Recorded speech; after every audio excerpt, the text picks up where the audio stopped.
человеком, готовым поделиться частичкой своего успеха. Давайте несколько слов послушаем об этом спикере. Ему 35 лет, 19 лет в бизнесе прямых продаж.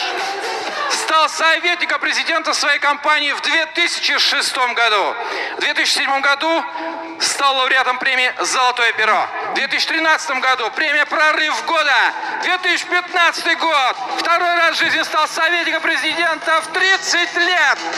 Бизнес-тренер, практик, дипломированный психолог, участник тренинга GoPro в Лас-Вегасе, меценат Станислав Санников!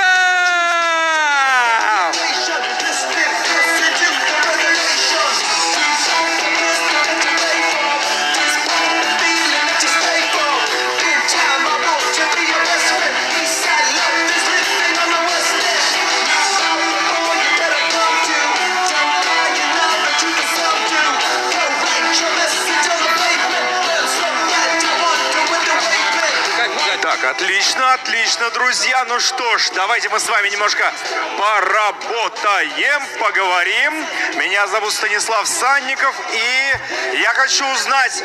Так, вот кликер, как он работает. Давайте сейчас я проверю, как эта вся штука здесь работает. Вот, отлично, да. Моя тема — секретные фразы для успешных сделок. Скажите, пожалуйста, у меня маленький вопрос такой. Так, Игорь, ты не волнуйся, ты меня не поторапливай, я успею. 40 минут этого более чем достаточно. У меня вопрос такой. Скажите, пожалуйста, есть ли в этом зале мужчины? Так, вот там, по-моему, были. Есть. Еще раз, есть мужчины? Так, какие-то подозрения на присутствие мужчин в зале есть. А если в этом зале женщины? Ой, вот, ого, вон они, спрятались. А вы в курсе, друзья, что совершенно бесплатно сегодня руководство ассамблеи Игоря Ламара Жабина, которому мы обязаны за это, давайте им поаплодируем, конечно, за организацию этого очень ответственного события масштабного. Вы в курсе, что вы совершенно бесплатно получаете обучение по вождению автомобиля в экстремальных условиях? Это в наше время недешево стоит, друзья. А кто может водить автомобиль? Поднимите руку, кто может водить автомобиль. А есть люди, которые не могут водить автомобиль? Поднимите руку, кто не может водить автомобиль. Нина не может водить автомобиль. А есть еще кто-нибудь, кто не может? Друзья, давайте. Ага. А есть люди, у кого дезодорант не липкий? Поднимите руку. А не липкий, нормальный. Итак, друзья, у кого какая машина в мечтах? У кого какая машина в мечтах? Скажите название, марку, модель. Кто? Поршик. Еще кто? Бентли. А? Кто? Астон Мартин. Так. X7. Еще кто? Роллс-Ройс. Так. ВАЗ-2114. Так. А еще, давайте парочку. Гелендваген. Кто? Бугатти. Великолепно. Вы подходите к автомобилю своей мечты, открываете дверь, садитесь за руль. Скажите, что вы сделаете первым перед тем, как заведете двигатель и поедете? Что-что? Улыбнетесь? Отлично, хорошо. День открытых дверей в психиатрической больнице. Так, а дальше, после? Вдохнем запах, ну а если она старая уже? Да, бэушная. Надо пристегнуться. Поднимите правую руку, пожалуйста, друзья. Поднимите правую руку, поднимите. И сделайте вместе со мной вот так. Чик, чик. Давайте все вместе. Давайте. Кому не тяжело. Давайте. Чик, чик. Отлично. Пристегнулись. Дальше мы нажимаем на кнопку завода двигателя. Нажимаем. Давайте указательным пальчиком. Так. Чик. Ну давайте, поурчите немножко, поурчите. Что вы какие тихие? Давайте, смелее. Давайте, чик. А дальше нам нужно правой ногой немножко погазовать. Давайте чуть-чуть погазуем. Жин, жин, жин, жин. Давайте правой ногой погазуйте. Я не слышу вас. О, ну все. Отлично. А то вы поели, мне нужно вас сначала привести в чувство, перед тем, как мы с вами тренироваться начнем. Дальше идем. Мы с вами едем по России, правильно? Скажите, пожалуйста, из какого вы города? Я хотел сказать, напишите ваш город в чате. Онлайн. Напишите ваш город в чате. А все остальные скажите, из какого вы города? Понятно, отовсюду. Вы едете по России или по другой стране постсоветского пространства. Нам встречаются кочки, правильно? Нам встречаются кочки. Бывают маленькие кочки. Когда я скажу маленькая кочка, сделайте, пожалуйста, следующее. Вы делаете вот так вот. Ноги чуть-чуть напрягите и свою попку чуть-чуть от креслица приподнимите и делайте вот так. Опа! Давайте потренируемся. Посмотрите на соседа справа, слева. Посмотрите внимательно. А теперь на меня. А теперь, друзья, как говорил Задорнов, наберите в легкие воздуха. Кочка! Слушайте, есть люди, у которых есть даже способности. Они схватывают на лету. Давайте еще раз попробуем. Еще раз. Давайте. Кочка! Отлично. А теперь, друзья, большая кочка. Когда я прошу вас и говорю вам большая кочка, вы делаете так. Опа! Амфитеатр, я на вас смотрю в первую очередь. Большая кочка! Амфитеатр, давайте активнее, активнее. Девочки, работаем. Еще бывает такое, что нужно поворачивать налево-направо. Поворачиваем налево, и в этот момент мужчины. Есть мужчины в зале? Не слышу! О, понятно. Как всегда на сетевых мероприятиях. 3,5 мужичка. Да, совершенно согласен. Итак, когда я говорю налево, мужчины делают вот так вот. Они наклоняются налево и делают так. Поехали. Налево. Когда я говорю направо, девочки делают вот так. Они наклоняются направо и делают. Ну, как вы это делаете, я не знаю. У меня так не... Давайте направо. О, это, господи, это прелесть какая. Давайте еще раз потренируемся. Налево. Так, девочки, только направо, девочки, налево мужчины. Девочки, направо! Отлично. Ну что, друзья, давайте мы с вами немножко потренируемся. Итак, мы подходим к автомобилю нашей мечты. У кого есть автомобиль мечты, скажите «я». Не слышу!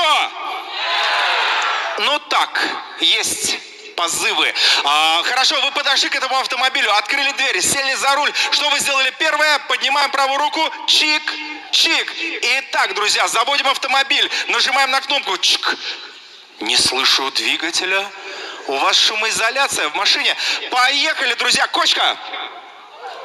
Кочка. Кочка. Амфитеатр. Я за вами слежу. Кочка. Большая кочка. Большая кочка. Налево. Я слышал писки. Налево едут мужчины. Направо. Налево. Кочка. Кочка. Большая кочка. Налево. Направо. Кочка. Кочка. Кочка. Кочка. Кочка, кочка, кочка, кочка. Налево. Приехали, друзья, к успеху, молодцы! ВИП-МЛМ, ассамблея сетевых предпринимателей. Повернитесь к соседу справа, дайте ему 5 и скажите «ты супер». Повернитесь к соседу слева, дайте ему 5 и скажите «ты супер». Отлично, мы сегодня поговорим с вами про секретные фразы для успешных сделок, друзья.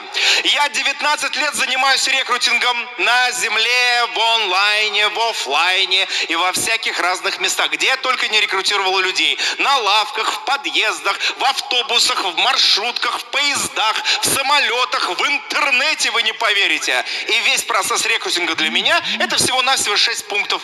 Первое. Настрой на победу. Если у вас нет настроя на победу, можете с кровати не подниматься. Все равно у вас ничего не получится. Распугаете всех. Второе. Поиск кандидатов. Существует всего 4 источника кандидатов. Первое. Знакомые. Второе. Холодные контакты. Третье. Рекомендации. Четвертое. Интернет. интернет. Интернет — это всего лишь один из способов лидогенерации. Есть еще другие три, и их игнорировать нельзя. Все, кто вам рассказывает, что вы построите бизнес в интернете, вас немножко обманывают, потому что для того, чтобы построить бизнес в интернете с нуля, вам нужно иметь другой ресурс. Деньги вам нужно вкладывать в фотосессии, в видео, в обучение, бла-бла-бла-бла-бла. Во много чего еще. И поэтому, друзья, начинать построение структур в сетевом бизнесе проще всего со знакомых или с рекомендаций. Это бесплатно и, в принципе, сразу под рукой. Третье. Звонок кандидату. Звонок до сих пор лучше переписки, потому что переписка это может затянуться. Звонок, как правило, не затягивается. Кандидат не может вам не ответить по телефону. Ему придется что-то отвечать. Поэтому за 2 минуты он быстро отвечает вам, и вы назначаете встречу, если у вас есть хорошие скрипты.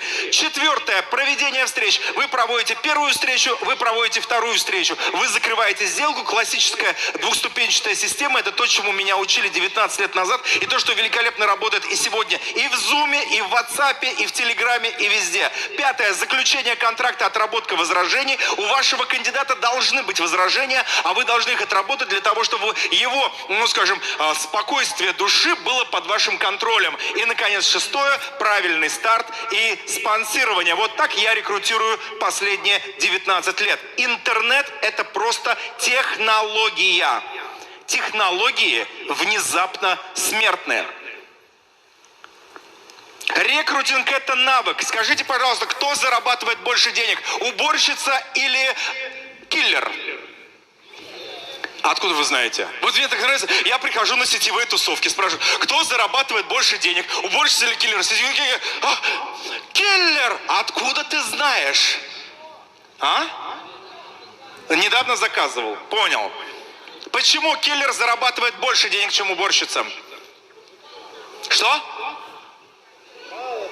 Потому что их мало, у них низкий уровень конкуренции. Чем круче ваш навык и чем меньшее количество людей могут вас повторить, тем больше в потенциале вы зарабатываете. Скажите, пожалуйста, друзья, кто в течение ближайших 29 минут хочет прокачать свой навык общения, потому что это самый дорогой навык на планете Земля? Скажите «я». Но, друзья, есть теперь плохие новости. Ну вот это была еще хорошая. Впервые в России на этой неделе вышла радиопередача «Король сетей» про сетевой маркетинг на Макс Радио. И я одной из своих идей, для чего я эту радиопередачу организовал, я ставлю просвещение людей в области сетевого маркетинга, разъяснение, чем отличается сетевой маркетинг от финансовых пирамид, что такое хорошо, что такое плохо. Помните, да, крошка сын к отцу пришел и спросила кроха. И я буду рад, если вы подслушаете следующий радиоэфир, потому что на следующем радиоэфире будет очень интересный гость. Скажите, кому было бы интересно послушать, скажите «я». И есть такие, отлично. Про меня немножко, чтобы вы имели представление, кто я такой и почему имею право говорить. В 16 лет я учился в 10 классе 13-й школы города Ульяновска. Я вырос без отца, с мамой, бабушкой и дядей-алкоголиком на отшибе города в Хрущевке площадью 40 квадратных метров. В тот момент, когда я сорвал объявление, у меня не было сотового телефона, компьютера и интернета, у меня не было статуса и денег, у меня не было окружения, у меня не было никакого жизненного опыта, у меня не было абсолютно ничего. У меня было только одно для того, чтобы построить этот бизнес. Что у меня было? Желание! Повернитесь к соседу справа или слева, посмотрите на него. Повернитесь. Какой посимпатичнее, кстати? Я понимаю, трудный выбор, да. Спросите первого соседа, у тебя есть желание? Спросите второго соседа, у тебя есть желание?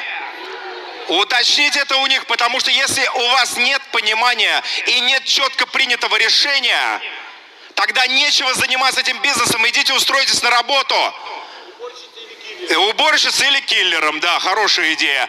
Друзья, кто принял 100% решение, что не сдастся и дойдет до вершины этого бизнеса, поднимется на нее и помашет всем ручкой, поднимите свою 5-ю точку опоры и встаньте сейчас. Кто принял решение, что вы сделаете этот бизнес? Так, ребят, если рядом с вами кто-нибудь лежит, пните его ногой и заставьте его шевелиться. Еще раз, присаживайтесь, я понимаю, что вам понравился этот вопрос, но лидерство – это принятие решений. О, там кого-то накрыло. Лидерство – это принятие решений. Кто согласен, что лидерство – это принятие решений? Скажите «Я». О, я даже вас разбудил чуть-чуть, отлично. А мы сегодня с вами поговорим про секретные фразы еще, я для вас приготовил. Я смог, несмотря на комплексы, несмотря на отсутствие ресурсов, несмотря на насмешки окружающих, я смог, я выбрался оттуда, из той задницы, из того болота, в котором я был. И вы сможете. Кто сможет, скажите «Я». Повернитесь к соседу и скажите «Я смогу». Как я смог? Как я смог? Весь вопрос в том, как я смог это сделать. Почему у меня это получилось? Я просто нашел понятную систему работы. Своровал. Не говорите никому, мы будем, как сетевики обычно хранят секреты, да? Мы будем хранить секрет небольшой группой в 1500 человек. Я сныкал понятную систему работы, улучшил ее под себя и преуспел. Все. У всех лидеров уникальная система работы. Даже в компаниях, где вам кажется, что вот у них одна система работы, все равно у лидеров есть различия в системе. Когда вы выработаете свою систему, только тогда вы станете настоящим лидером. Это занимает время. И моя работа сегодня не говорить вам, что только то, что я вам буду сегодня показывать, работает. Работает много чего. Моя задача показать, что точно работает. Кому было бы интересно узнать, что точно работает, поднимите руку. Я покажу вам, как вы можете повысить конверсию между первой встречей и второй. Но сначала, промежуток небольшой, сначала я вас спрошу вот что, друзья. Скажите, пожалуйста, было у кого-нибудь из вас такое, что вы звоните человеку и думаете, ща я его приглашу на встречу, ща я его приглашу, а он вам такой задает классный вопрос. Вы, наверное, этот вопрос любите. Он вам такой спрашивает вас. Он говорит, так, слушай, давай ты со мной уже общайся нормально. Ты мне сразу прямо скажи, как называется компания. И вы думаете, ёк-макаёк. Или в переписке вам пишут это. Вы пишете там сегодня Майя Лисовская классные скрипты, кстати, дала, мне очень понравились, да, то есть я прям зафиксировал. Вы пишете, и человек такой, сразу, как компания называется? Вы такие, ё-моё, если я скажу, что это натуральная датская парфюмерия, то все, сразу сорвался весь мой бизнес. Он скажет, нет, мне это не интересно. Или он загуглит, посмотрит, скажет, нет, это не мое, мне это не надо. У кого такая проблема была, друзья? Вот как называется твоя компания? Поднимите руку, у кого-то, кому знакомо. И как вы из нее выходили, расскажите. Давай, Катя. Я ни слова не про какой-то свой маркетинг рассказывать на встрече не буду, честно. Офигеть. И пришла, и кружочки такая. Опа. Да? Так, отличная идея, интересно. А как можно прийти на встречу про сетевой маркетинг, рассказав изначально, что не будешь рассказывать про сетевой маркетинг? Это сильно. Это надо обдумать. Но у меня немножко другой подход. А что вы делаете-то? Так, я слышу несколько ответов из зала, до меня донеслось. Мы теряем кандидатов. В этот момент мы теряем. Кому интересно узнать, как отвечать правдиво, честно, прямо, не увиливая от ответа и не терять кандидатов? Кто хочет это узнать? Узнать скрипт ответа, секретную фразу. Скажите «Я». Что, не хотите, да? То есть хотите дальше терять кандидатов? Еще раз, кому интересно узнать? Скажите «Я». Отлично, друзья, записывайте. Я сотрудничаю с великолепной, невероятной и динамично растущей компанией, которая называется ИП Санников СА. А что вы смеетесь? Нет, вы-то только не ИП Санников говорите, а какая у вас фамилия? Катя, у тебя какая фамилия? ИП Савченко ЕА. Нет? Ну ты определись. Владимир, ИП Коваленко ВВ тоже? Отлично. ИП Жабин ИВ. Друзья, вы в курсе, что вы работаете на себя? Вы в курсе, что вы не работаете на свою компанию? Нет, я понимаю, что я слышу треск взорвавшихся голов в зале. Ребят, у меня страшная новость. У вас нет договора с вашей компанией, у большинства, у 99%. И даже если договор есть, то договор между вашим юридическим лицом ИП или ООО и другим юридическим лицом. Вы на какой бизнес работаете? На свой? Повернитесь сейчас к соседу, к тому, что посимпатичнее. Повернитесь, посмотрите ему в глаза и скажите: я работаю на себя. Я работаю на себя. Повернитесь к другому соседу и скажите ему: я работаю на себя. А теперь, друзья, давайте потренируемся. Выберите того соседа, который вам посимпатичнее, который там рядом с вами. Чтобы зафиксировать соседа, а сейчас нужно будет разбиться на пары. Чтобы зафиксировать соседа, вам нужно дотронуться до той части его тела, которая вам у него нравится, за 3 секунды. 1, 2, 3. Отлично. Отлично. Дотронулись, да? Теперь, друзья, повернитесь, пожалуйста, к соседу, к этому, повернитесь лицом. Вам нужно работать в парах. Будет випом тоже. Что вы думаете, что вы вип купили и все? Работать, что ли, теперь не надо? Випа тоже. Работаем, дорогие мои. Смотрим в глазки своему соседу. И за 3 секунды молча вам нужно определить, кто из вас более умный. 1, 2, 3. Отлично. Ну, я по смеху слышу, что все уже определили. Более умная, поднимите руку. Так. Амфитеатр вообще руки не поднимает, по-моему, да? Нет? Чтобы второму было не так обидно, он будет называться более симпатичный. Более умный спрашивает: Ну давай, говори мне, какая компания? Сценку разыгрываем. А более симпатичный говорит: я сотрудничаю с быстро растущей и очень классной компанией ИП Пупкин ИИ. И все. Потом вы меняетесь ролями. Все, потренировались и молодцы. Поехали, 1 минута, тренируемся. Работаем, друзья, в парах, тренируемся друг на друге. Потому что на людях будет это сложнее делать. Поехали, работаем. Так, а можно звукооператора попросить что-нибудь фоном так лайтовенько поставить? Нет, не ИП Санников СА надо, а вы свое рассказываете. Хотя, в принципе, я буду не против. Да, можно ИП Санников СА, да, в принципе. О, кстати, хороший вопрос.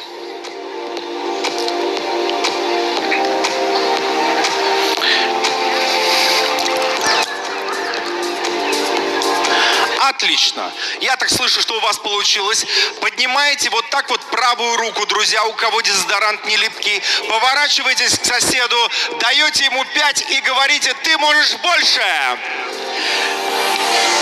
Отлично. Это было первое, что мы хотели с вами сегодня проговорить. Что бы изменилось с вами, если бы у вас появилось 10 новых личных партнеров в сентябре, друзья? Как бы вы себя почувствовали? Чтобы вы... Вот давайте звуками. Как бы вы себя почувствовали? Я вас слушаю. О, нормально, отлично. Давайте будем тренироваться. Почему? Потому что навыки вырабатываются в процессе тренировки. Я пришел сюда не для того, чтобы давать вам знания. Знания ничего не стоят. Мы здесь собрались для того, чтобы вы потренировать ваши навыки. Кто готов тренироваться, кто готов прокачать свои навыки и заработать больше денег, скажите: я! Не слышу! Ну так, вы, в общем, как работаете, так и пищите. Я уже все понял. Давайте договоримся. Сейчас вы скажете «я» так громко, как вы будете работать, начиная с ассамблеи сетевых предпринимателей. Итак, друзья, кто готов зарабатывать больше денег? Вот в это я начинаю уже верить. Первая встреча с кандидатом. Я учился во французской школе сетевого маркетинга. Она у нас называлась «Рандеву», потому что приехали французы в 96-м, по-моему, году или 5-м. И вот я до сих пор уже 20 лет хожу и говорю «рандеву». Аристотель говорил, это был ученик Платона, учитель Александра Македонского: начало есть больше, чем половина всего. Спасибо, можно звук убрать. Благодарю аудиооператора нашего. Начало есть больше, чем половина всего. То, что вы делаете в начале, имеет большее значение, чем то, что вы делаете в конце. Поэтому нам нужно делать в начале что-то важное. К вам приходит кандидат на встречу. Причем неважно, друзья. Это может быть в Zoom, это может быть в WhatsApp по видео, это может быть в Телеграме видеозвонки теперь есть, это может быть в Скайпе, это может быть где-то еще, или в кафе. Он садится напротив вас, откидывается на спинку стула, перекрещивает руки, перекрещивает ноги и перекрещивает лицо. И уже по лицу вы понимаете, что он не особо-то вас слушает. Что делал я раньше? Я думал, не, по морде было желание, но я на себя сдерживал. Я думаю, вот зараза, он не разобрался, он не понимает, о чем идет речь. Сейчас я ему расскажу все. И 1,5 часа его, иди сюда. 1,5 часа, 2 часа. Через 2 часа я его спрашиваю, ну чё, как тебе информация? Я смотрю, он дергается немножко, в легкую, конвульсии легкие такие. Он такой дергается, говорит, нормально. Я говорю, ну чё, подписывать контракт будешь своей ручкой или моей? Он такой, я подумаю, и навсегда. Вот туда. Из вашей жизни. У кого были такие кандидаты, которые вас даже не начинали слушать, и вы не знали, что с ними делать? У кого были такие кандидаты? Скажите «я». О, вам это знакомо. Для чего вам нужна первая волшебная фраза? Смотрите, кстати, запомните, друзья, и запишите. Скованные кандидаты не подписываются. Запомните, как скованные девочки не дают согласия, вот скованные кандидаты не подписываются. Их сначала расковать надо. Я видел, как это делали люди физически. У меня реально в моей первой линии был мужик, бывший ФСБшник. Он прям, девочка сидела вот так вот навстречу, он к ней подошел и сказал, ты неправильно сидишь. И прям руки ей и ноги вот так раздвинул. Я больше ее не видел, на самом деле, после этой встречи. Но вот сцену я запомнил. Это не работает. Вы можете сделать массаж. Вы можете, в принципе, налить в чай что-нибудь. Что там наливают в чай для расслабления? Эксперты. Тоже так себе тема. А как насчет того, чтобы я рассказал вам одну фразу, вы ее говорите, например, приходит ко мне Екатерина на встречу, я говорю, «Сим салавим рахат лукум бамбарбия киркуду». Она такая, ну да. Кто хотел бы узнать такую фразу, скажите «я». Не хотите, да? О, есть. Кто хотел бы узнать такую фразу, скажите «я». Отлично, верю. Вот той девушке верю. Она помогает перейти от растопки льда к теме встречи, помогает расслабиться, переключает внимание кандидата на информацию. Выглядит она так. Вы просто говорите, наша встреча займет 20 минут. Моя задача – показать возможности бизнеса с компанией «Табуретка Интернешнл». Ваша задача – рассмотреть эти возможности. Если понравится, договоримся о следующей, более интересной, подробной встрече. Не заинтересует, будем просто дружить. Договорились? 100% конверсия. Ни одного отказа. За 15 лет применения этой фразы. Быстренько фотографируйте, быстрее. В сторис выкладывайте, быстрее. Меня отмечайте, быстрее. Я забыл сказать, у меня в Инстаграме еще одна крутая фраза, кстати, выложена сегодня. Кому интересно. Эту фразу, друзья, быстренько сейчас будем тренировать с вами, потому что у нас с вами выработка навыков. Нам за навыки платят. Киллеру платят за то, что он умеет. Верну. 4 минуты сейчас мы будем тренироваться.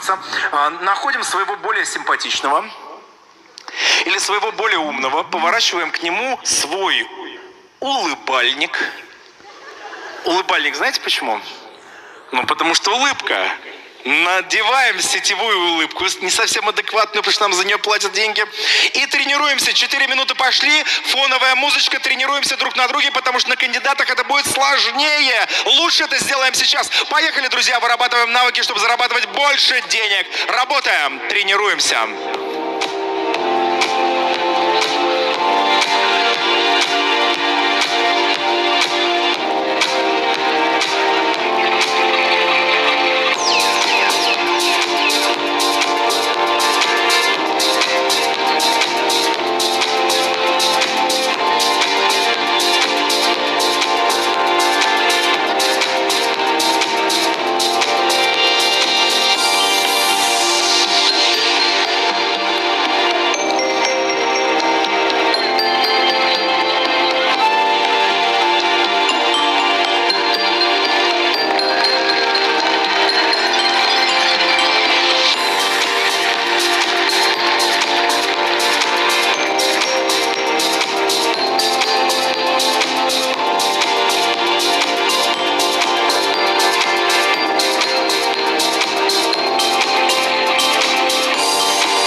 Сначала один, потом второй. Отлично. Так, вот я вижу, мне немножко отключают слайды. А вы тренируетесь еще? Отлично, друзья. Вторая фраза. Ее мы произносим чуточку попозже, потому что эта фраза работает, то есть ее не обязательно в самом начале встречи. Ее можно произнести в середине, можно ближе к концу, неважно. Она очень хорошо работает, в начале тоже хорошо сработает. Вы произносите вторую фразу просто-напросто. Звучит она следующим образом. Вы с улыбкой на лице говорите: Кать, большинство людей к нам присоединяются. Не присоединяются только 2 группы людей. Друзья, давайте попробуем, потренируемся. Покажите вот, пожалуйста, 2 пальчика. Вот так вот. Давайте на 3-4. Давайте вот так. Делайте вот так. 3-4. Давайте вот так. Кать, они присоединяются только 2 группы людей. Те, кто не поняли, чем мы занимаемся, и у кого совсем нет денег. Все, друзья, больше ничего не надо делать. Это очень просто. Вы скажете, а что в этой фразе такого? Я вам сейчас объясню. Для того, чтобы заключать сделки, нужно понять, где находится центр принятия решений у людей. Центр принятия решений людей находится не в сознании, как мы думаем. Он находится в подсознании. И фундаментальным основанием для принятия того или иного решения является подсознательный вопрос: безопасно ли это для меня? Люди не присоединяются к нам не потому, что они не видят скидку или хороший какой-то выгодный процент по маркетингу, а потому что они уверены, что это понижает их безопасность. То есть они не присоединяются, потому что их подсознанием говорит: подожди, ты сейчас придешь к этим сектантам, а что тетя Клава скажет? А вдруг мама твоя осудит? А вдруг над тобой будут смеяться? Это небезопасно, поэтому сиди и не рыпайся. Помните старую историю? Алексей Луконин ее очень классно рассказывал. Цистерна с фекалиями. Стоят люди, да, рядом друг с другом, по нижнюю губу вот так вот стоят в фекалиях. И тут один, самый умный. И здесь есть самый умный? Скажите я. Есть. Вот это самый умный. Начинает что-то шевелиться. Говорит: ребята, мы ж вот в фекалиях стоим. Давайте выбираться отсюда. И начинает что-то шевелиться. И тут ближайший на него смотрит выпученными глазами, вот так говорит: не гони волну. Правильно?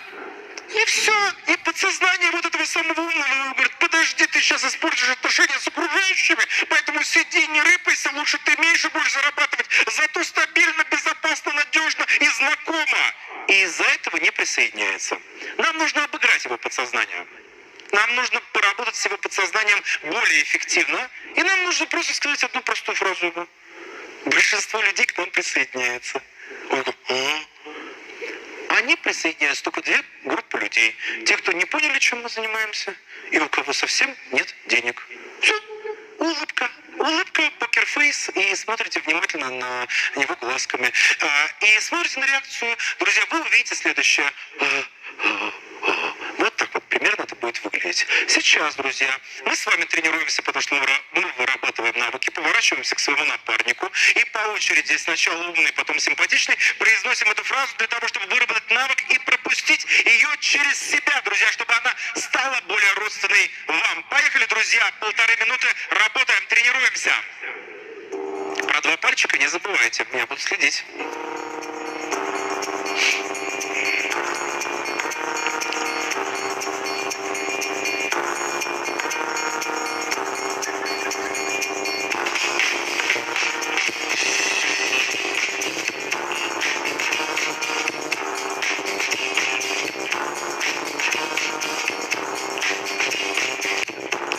Отлично, я вижу, вы потренировались. А теперь, друзья, поднимите правую руку, пожалуйста, вот так вот ее потрясите, чуть-чуть потрясите ее, потрясите. Да. Повернитесь к своему соседу, повернитесь к нему, посмотрите ему в глаза, дайте ему 5 и скажите: ты можешь больше. Кто Кто может больше, скажите я. Кто в себя верит, скажите я. Кто достигнет вершины, скажите я. Вы знаете, друзья, я забыл вам сказать, вот у кого есть пакетик, кому на регистрации дали пакетик? Всем, да? Отлично. Поверните этот пакетик к себе вот этими QR-кодами, и там наверху посередине я, там Станислав Санников написано. Слева я там, да? Не надо на тот. В общем, там, где Станислав Санников, наводите, где Станислав Санников, потому что в Инстаграме у меня выложена еще одна фраза для вас. Это фраза в ответ на вопрос: а чем ты занимаешься? Кстати, вы идете по улице, встречаете старую знакомую, можно музыку убрать? А то под нее сейчас все заснут окончательно. Вы идете по улице, встречаете старую знакомую, она говорит: слушай, а чем ты занимаешься? И вот вы как ей ответите? Так, чтобы ее в свой бизнес. Бизнес? Ну каким бизнесом? Каким?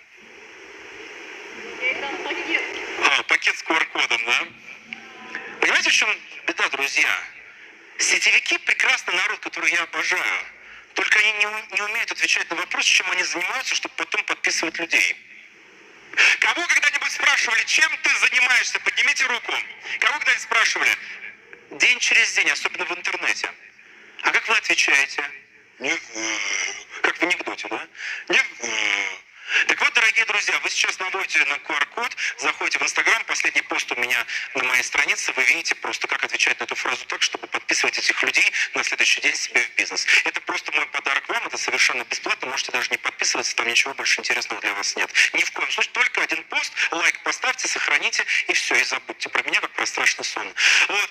Друзья, что вам сегодня понравилось? Какая идея из сегодняшнего выступления показалась вам ценной, полезной, значимой, интересной? Скажите мне прямо сейчас громко. Нет, вторая фраза понравилась. Отлично. Кому еще что? Разминка понравилась. Кому еще? А какая разминка? Вождение автомобиля? Кочка, опа, налево, направо. Еще что? Сосед слева понравился. Так. А кому понравился сосед его? Скажите и я. А кому понравился второй сосед тоже? Скажите и я. А кто принял решение, что вы добьетесь фантастического, фундаментального успеха в MLM-индустрии? И как говорил Джим Рон, знаете, как говорил Джим Рон на эту тему? Он говорил так. Кто знает, кто такой Джим Рон? Поднимите руку, а то я смотрю, здесь молодая поросль в основном. Джим Рон говорил так, друзья. Я заберусь на эту вершину. Пусть говорят, она скалиста, высока и неприступна. Я взойду на нее. А даже если я не взойду на нее, я умру на подступах к ней. Неважно, добьетесь вы того, о чем мечтаете, или не добьетесь. Важно то, как вы сражаетесь. Неважно, станете вы долларовым миллионером или не станете. Это не самое главное в жизни. Важно то, как вы будете себя чувствовать на смертном одре. Сколько картинок покажет ваш жизненный фильм. Что вы сделали хорошего, полезного, как вы улучшили этот мир. Вот что имеет действительно большое, значимое и важное значение, извините за тавтологию. Очень важно то, как вы делитесь, очень важно то, как вы отдаете, очень важно то, как вы транслируете себя в этом мире и насколько вы готовы выкладываться на полную катушку. Сегодня я просил вас произносить одно слово чаще всего. Слово «я». Скажите, пожалуйста, вы произносили его на полную мощь, на которую вы могли его произнести сегодня? Давайте потренируемся. Скажите сейчас «я» на ту полную мощь, на которую вы способны на 3-4. Давайте это проверим. 3-4. Это было похоже на пук в лужу. Это было постыдно, точно так же, как выглядит ваш бизнес. Примерно так же. А теперь, друзья, повернитесь к соседу справа-слева, дайте им 5, скажите, ты можешь больше. Примите решение, что вы можете больше, и бизнес строить лучше, и выкладываться на полную катушку, и работать интенсивнее, и зарекрутировать тех, кого вы боитесь. Вы готовы сейчас показать свою полную мощь? Готовы? Подождите, наберите в легкие воздуха. Давайте чуть-чуть подпрыгните. У нас есть слово «кочка». Еще раз, «кочка». А теперь приготовьтесь и на 3-4 скажите «я» так, как вы можете, во всю грудь и на полную катушку. Итак, приготовьтесь. 3-4. Это было лучше. Это было значительно лучше. И я верю в то, что после этой ассамблеи вы начнете строить свой бизнес гораздо лучше. Друзья, есть хорошая фраза. Упрощать сложно, а усложнять просто. Я предлагаю вам упрощать в своей жизни максимум вещей, упростить свой бизнес. И самое главное, простота в вашей жизни наступит тогда, когда вы научитесь быстро и легко принимать непреодолимые решения. Примите решение быть лидером и будьте лучшими, какими только можете быть в вашем бизнесе. MLM. Спасибо!